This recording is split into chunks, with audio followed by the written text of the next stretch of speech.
آیا برکت را در خانه می‌خوای؟ پس خوب گوش کن.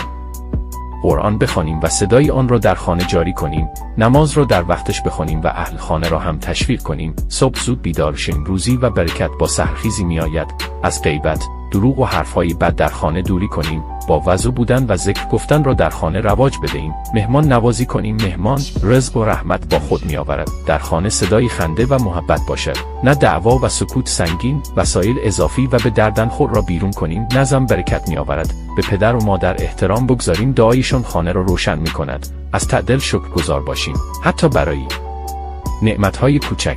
رزق را با دیگران تقسیم کنیم، انفاق باعث فراوانی می شود. بوی عطر، نور و صدای دعا فضای خانه را آرام می سازد. فرزندان را با مهربانی تربیت کنیم، نه با ترس و سختگیری. همیشه بگوییم بسم الله وقتی وارد خانه می شویم، شیطان دور می ماند. اگر قبول داری از ته قلبت بنویس خدایا شکرت و فالوم کن.